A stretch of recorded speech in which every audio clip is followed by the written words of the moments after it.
او ثواب پټ کړی دی نو دا موږ ته نه ښکاري.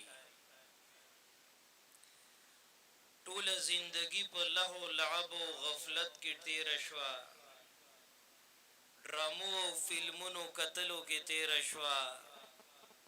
د سوشل میډیا نحوست او بې حیایۍ کتلو کې تیره شوه. نو کو چرته داسې د رب کائنات د وحدانیت خبرې کیږي،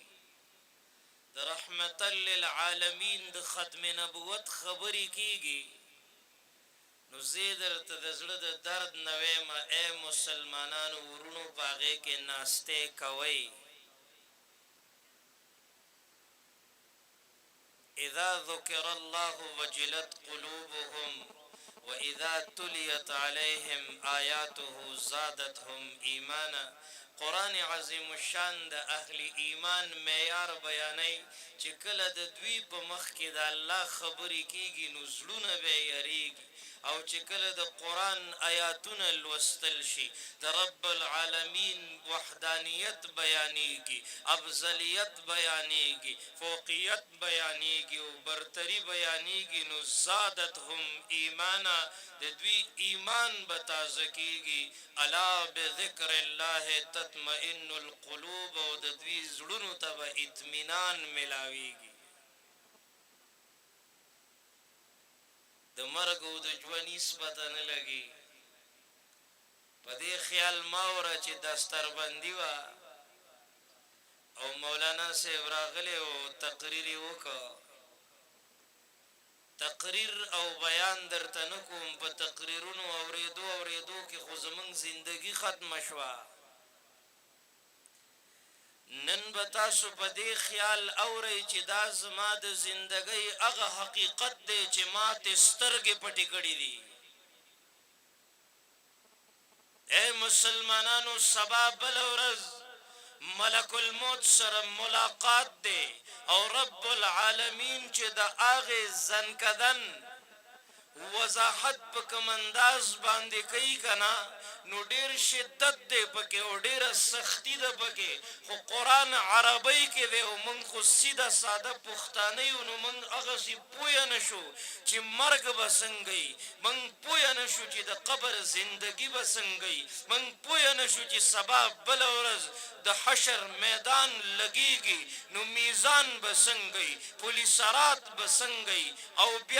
او بیا نامه اعمال دا به وزن کیږي. نو څنګه مرحلې دي، څنګه سختی ده، څنګه شدت دی، څنګه ګرمي ده، څنګه اور دی، څنګه د رب العالمین غصه ده، موږ ته پته نشته. خو که کله لږ غوندې ټیم میلاو شو نو راشئ کینئ د دې خپلو علماو سره. الله درته ښکلي علما درکړي دي، ماشاءالله نوجوانان دي، دوی به تاسو ته مقصد بیان کی، دوی به درته قرآن بیان کی، دوی به هغه زندگی بیان کی. یاد ساتئ اے مسلمانانو، فلولا اذا بلغت الحلقوم د زنکدن حالت بیانئ، وانتم حینئذ تنظرون د زنکدن حالت بیانئ، شدت سره بیانیږي. کلا اذا بلغت التراقي وقیل من راق وظن انه الفراق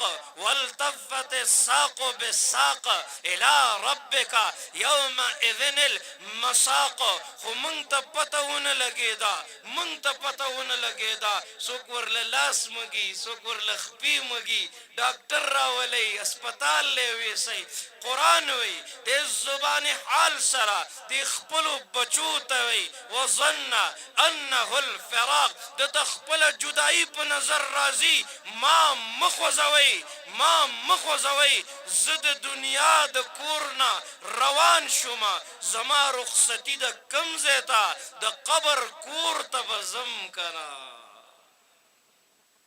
آغا حقیقت دے ما تا پتا نشتا دویم حقیقت عالم برزخ ورتوی دا علماء دا قبر زندگی کله چې مړ شي او په قبر د خزی ولګي دا د دنیا مزی بتا ته بې مزی ولګي خوله به دې بند شي ورته سختې به قیزې ولګي دا د دنیا مزې ما کتلی دي بې ورله دا زنه په سپینه کپړه باندې تړلي او سب ټاټ پڑا رہ جائے گا جب لاد چلے گا بنجارا تب وګورې ستا کټ به ستا د بنګلې نه اوچت شي ته به لاړ شي ګاډی به دې پاتې شي ته به لاړ شي بنگلا اهلو عیال به دې پاتې شي او وظن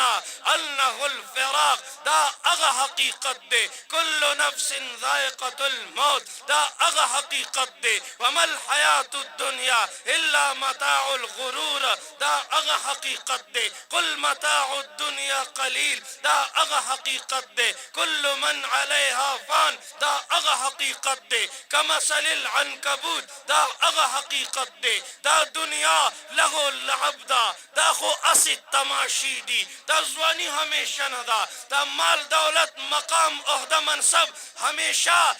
نہ دے زمین کے ہوئے لوگ پیوند کیا کیا ملوک و حضور و خداوند کیا کیا دکھائے گا تو روز تا چند کیا کیا اجل نے بچھاڑے تنومند کیا کیا جگہ جی لگانے کی دنیا نہیں ہے عبرت کی جا ہے تماشا نہیں ہے پوئی کپدی خبر باندې ځان ته ولې نه پوهېږې تا چې بل باندې د خاورو ډېری جوړ که دغه شانتې به په تا هم واوړي خاورې حقیقت دی اوازونه چې د بل د مرګي اورې دغه شان به ته د خپل مرګي هم واورې حقیقت دی عجیبه رحمانه زړه دې د کتو دی چې مرګی په دنیا شته او ته لا خاندې حقیقت دی یو زنده چې د مرده په قبر تیر شي دومره بس دی نصیحت په دې دنیا حقیقت دی په مزار مې داسې چپ ولې تېرېږې تورې خاورې خو اواز کولی نشي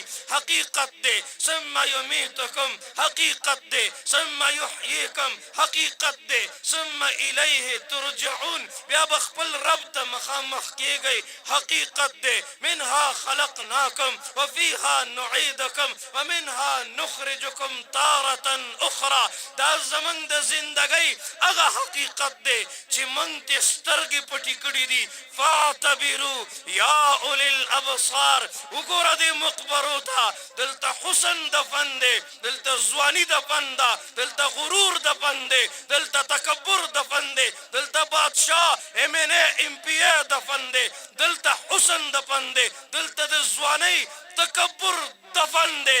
یاد ساتئی کبھی راستوں میں تنہا کبھی ہوں برود صحرا میں جنوں کا ہم سفر ہوں میرا کوئی گھر نہیں ہے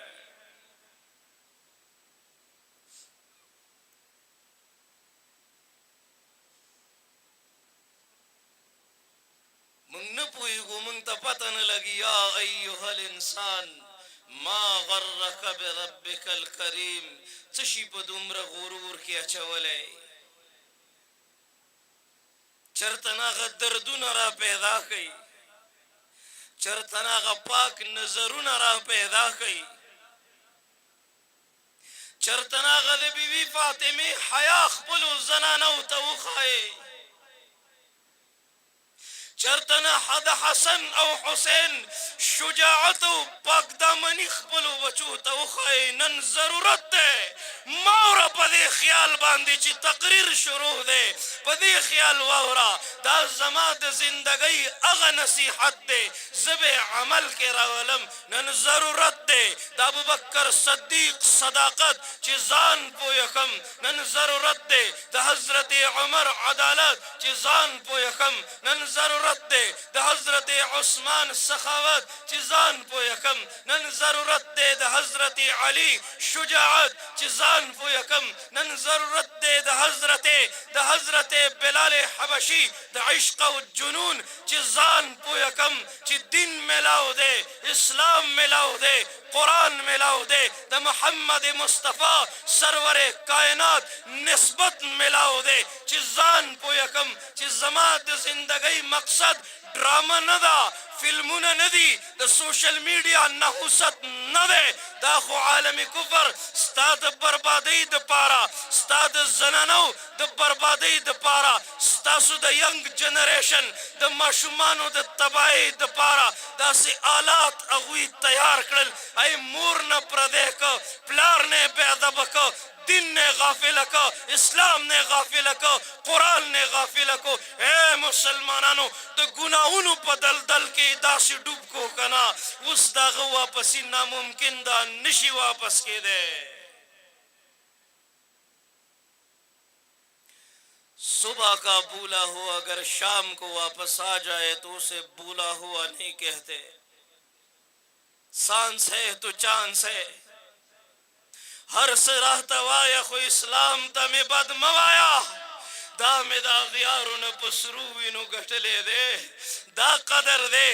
دا زمونږ بازارونه دي دا زمونږ د حیا معیار دی دا خو د بدنظرۍ بازار ګرم دی دا خو د ظلم بازار ګرم دی دا خو د غیبت بازار ګرم دی دا خو د نفرتونو بازار ګرم دی دا د ټیک ټاکو بې حیایي دا د ډرامو فلمونو نحوست دا بې حیایي دا بدنظري دا غلط اورېدل دا زمونږ په ودونو کې دا د ګانو بجانو پروګرامونه دا د بې حیایي ماحول دا د بې حیایي اوازونه زمونږ په کور کې زمونږ زنانه موري ته دې ماشوم له څه تربیت ورکې دې لور له څه تربیت ورکې دا د غفلت لارې دا د بې حیایي لارې دا د نفرت لارې دا د فرقواریت لارې سوال درته کومه د دې لارو اخري منزل جنت نشي کېدی زه خو چې دې ګردنوا ماحول ته ګورم ما ته داسې معلومیږي چې موږ نه زموږ الله ناراضه دی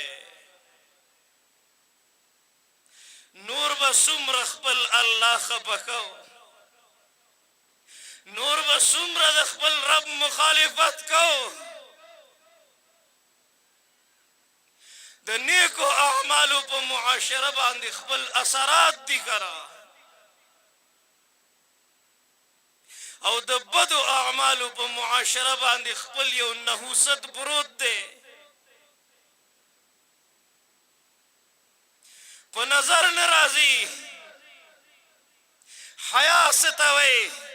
ننګ څه ته وایي غیرت څه ته وایي مونږ ته وایي رحمتا للعالمین پیغمبر المؤمنون کرجل واحد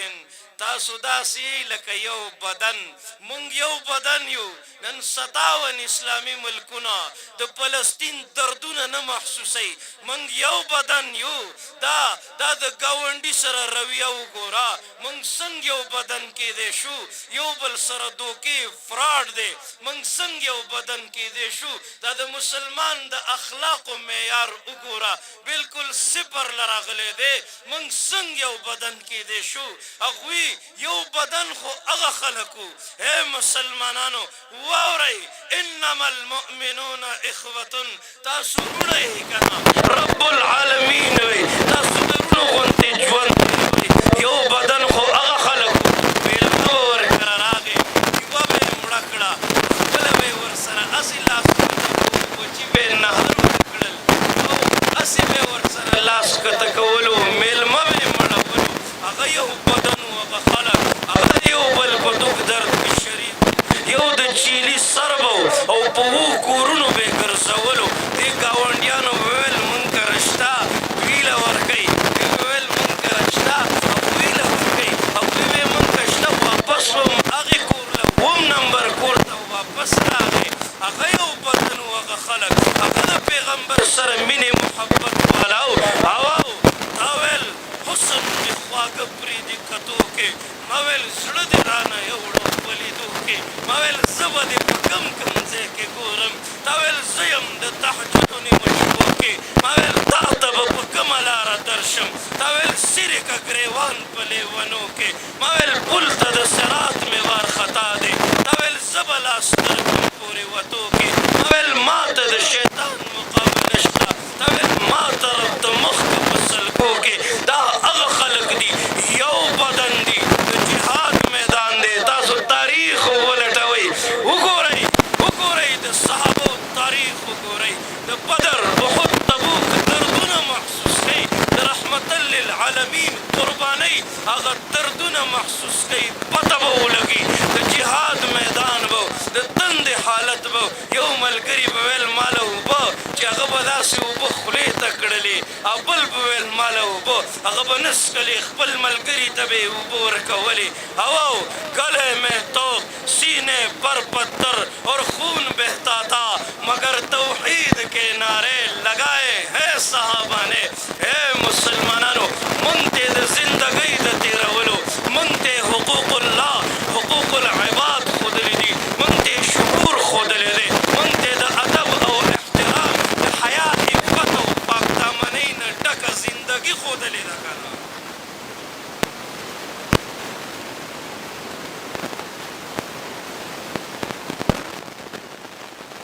مړه دا زمونږ څه حال دی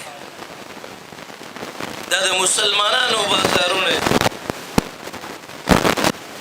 کعبے کو قسموں سے جاؤ گے غالب شرم مگر تم کو نہیں آتی